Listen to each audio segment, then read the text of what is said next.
Tọ́rẹ́rẹ́ ẹ káàbọ̀ sílẹ̀ Sàró ilẹ̀ òmìnira asáré tètè oníkọjá lé o arìngbẹ̀rẹ̀ oníkú sọ́nà arìngbẹ̀rẹ̀ títí asáré tètè kàkàkàkà adélẹ̀ Sàró ilẹ̀ òmìnira.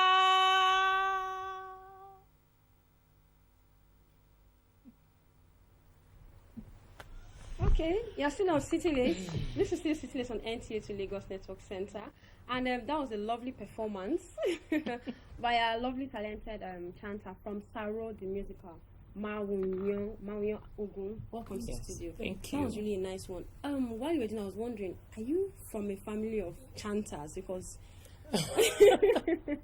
it sounds so real, like all these ones we see in all these epic old movies. Well, or did you develop this yourself? Well, it has to be something you get to develop yourself. Wow. You don't necessarily have to come from a family of chanter. I'll say, to correct that, it's actually music. Music is an aspect of music. Yes, it is. That you pay to go to school to study. Really? Yeah. So you did go to school to study? Yes. Wow. That's really nice to know. Yes. I've been meeting a lot of, very intriguing, interesting people from Sàró the musical, and now you are just blowing my mind now. So this is not something just picked from the site. It's not just some passion you studied. That's really nice to know. Okay, tell us, Sàró the musical, what our viewers have had a lot. We've been giving them loads and loads of features of Sàró the musical, so I know they're expecting a lot more. What has the experience been like for you?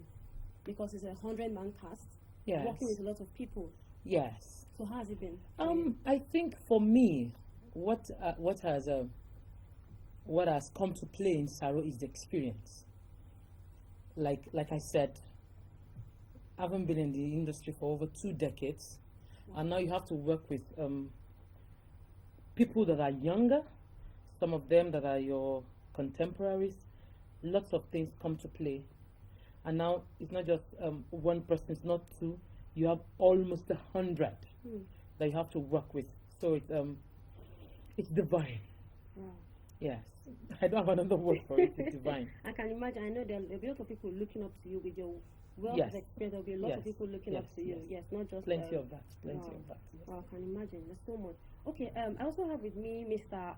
Makinde Adediran. He is the executive and artistic director of the project. Welcome to the studio. Thank you. Okay, before we come back to you, I want to ask you, how did you now the management team, how did you come up with this great idea? Because this, I must say, is a very, very grand idea. It's theater like never before. How? First, I'll say that we give that credit to the visionary, in person of the executive producer, who thought, and that's in person of Mrs. Bolani Austin Peters, who is the MD of Terra Culture.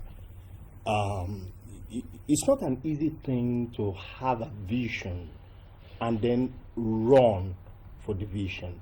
You see, that is very deep. It's not something of today or just something you think just like that. It's something that must have been going on. In fact, at times when I sit down and look through the project, I begin to think in my head, probably this is the first thing that came even before Terra Culture.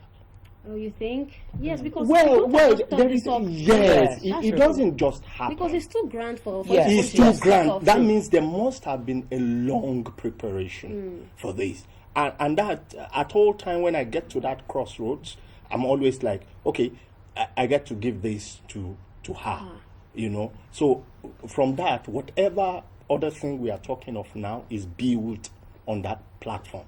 That I came in at some point, right, is equally built on that platform, right? We are just people who come in to key into a particular vision of somebody, right, and help to expatiate on it. But the primary vision here is Bolani Austin Peters, and it's confounding, I would say. It is, really. So it beats me, really. It's one thing to have a vision, a great one, but it's another thing to find people that will share this vision with you and be willing to run with you. And I must say, she's blessed with that. So, how are you able to? I don't know.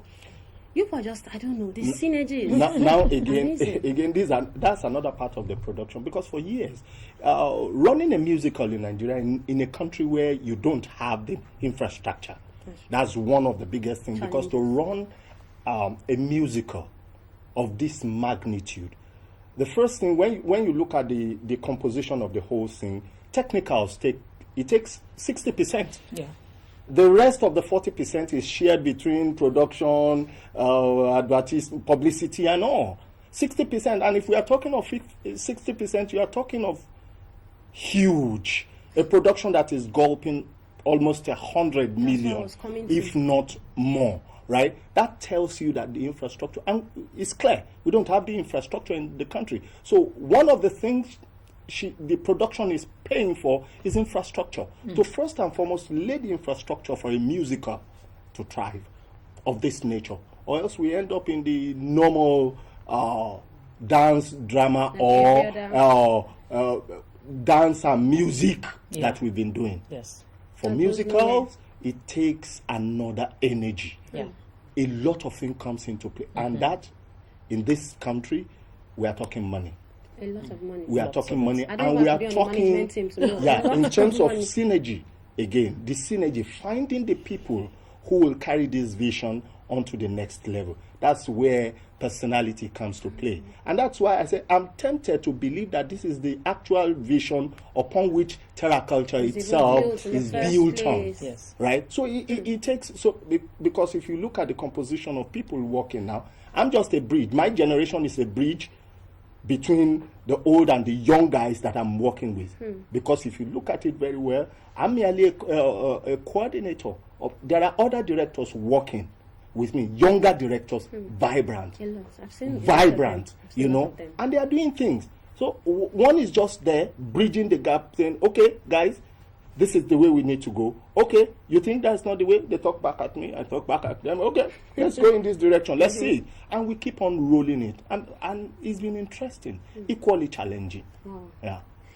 It's like I said, this whole thing, it beats me really. So that's why I want to believe, like you said, I want to believe you that it didn't just, this thing didn't start today. She has had this on her, on her mind a long time ago. Okay, but I want to ask you, what's next for, what's coming up next? Like what we had previously was a preview. So now let's let our viewers know so that they can attend the next the next show or the opening. Give us the dates. Let's know when. As you know, with this kind of show and the kind of